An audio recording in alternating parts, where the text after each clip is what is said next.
most amazing fact about the quantum system description we just learned, we just introduced, is that for any vector, vector like this, which you can see on the slide, any unitary four-dimensional vector, they exist a quantum system, or can be physically implemented, the quantum system, which is described by this state, by this vector.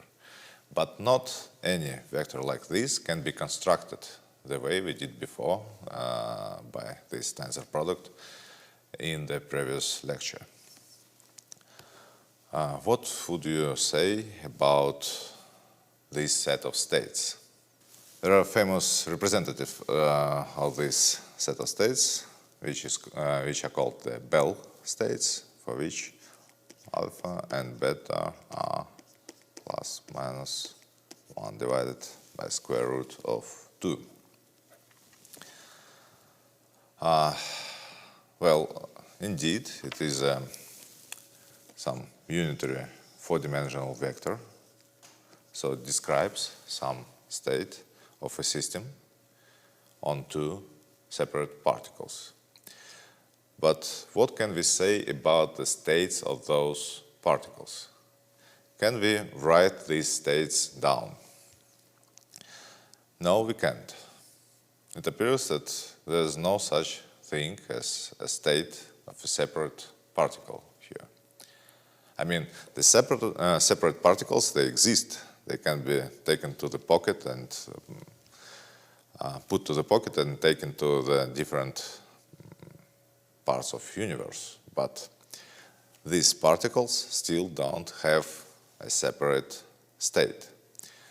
They are, in some sense, entangled, and this is what is called, this phenomenon, the quantum entanglement. And Einstein did not like these entangled states because the reason for that was that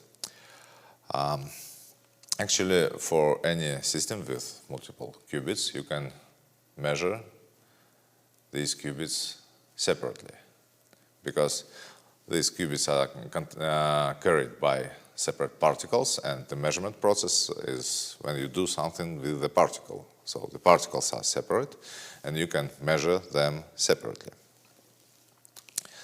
For the state like this, for example, you can measure only the first qubit. And imagine that you did it and you obtained 0. So the first qubit is 0. But so the first qubit, the state of first qubit is collapsed, but the second is not. The second is still alive, so we have to remove all the vectors which contained 1 on the first place, and we will have this state.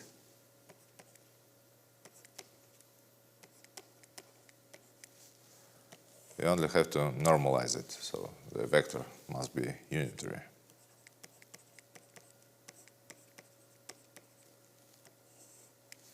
So this is the description of our state after the measurement of the first qubit. So the first qubit we know, it is now 0, but we still don't know the second qubit, and this measurement did not alter or change the second particle. Now imagine that you have two entangled photons which are described by this state.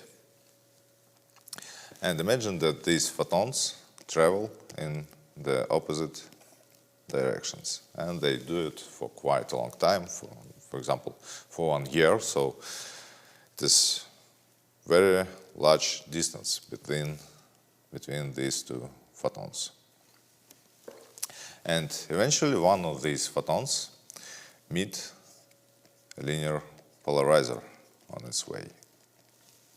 And suppose that it passes the polarizer, and now it is in state 1. Now, what is the state of the whole system, of the system of two photons.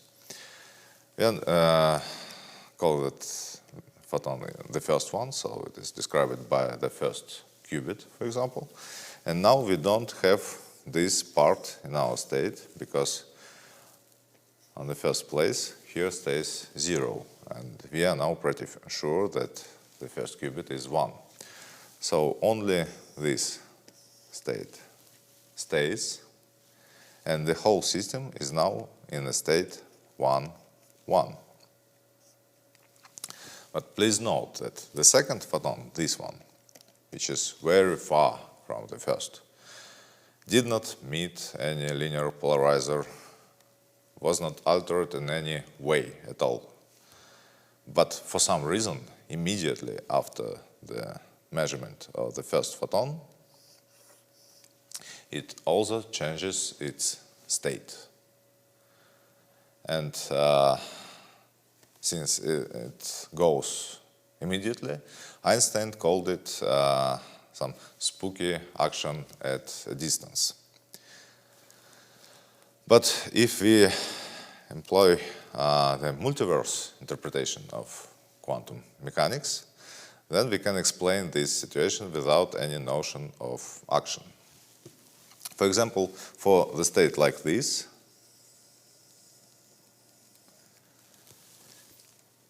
if we describe it in the multiverse, there are 4 types of universes in multiverse.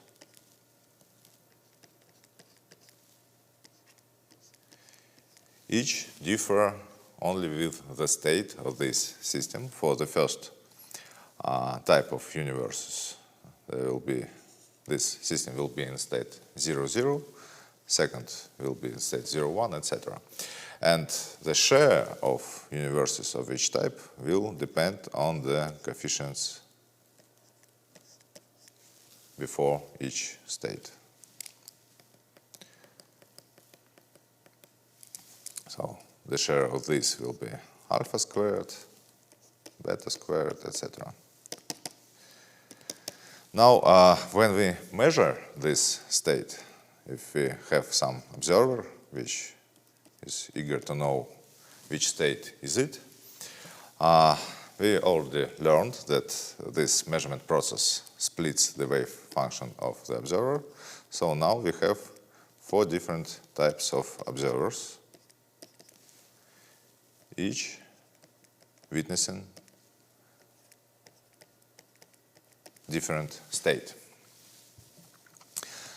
And now imagine that this observer, he measures only the first qubit. So he is now sure, for example, that this first qubit is 0. Then we have actually 2 types of observers. This observer here, which is sure that the first qubit, for him it is subjectively 0, and the copy of this observer, for which the first qubit is 1. And these both copies of the observer are still not sure, they still don't know the value of the second qubit. So the second qubit for them is still in the superposition. Now, if you look at this state here, it has only 2 possible values, only 2 basis vectors employed. So when our observer measures only the first or only the second qubit, this measurement precisely defines the type of the universe with which this observer now is entangled. So this measurement of the first qubit defines the type of the universe for this copy of an observer. And there is no action at all. This is an explanation of this effect without any action. Now, this is the state which cannot be easily implemented on the flipping coins. If you have for example, two flipping coins. There's no way, or at least I don't know the way, how you can arrange this state on these flipping coins. Because for quantum states, they really exist in some places in the multiverse. They actually exist and they can compute. For the flipping coins, the only measurement outcome is real.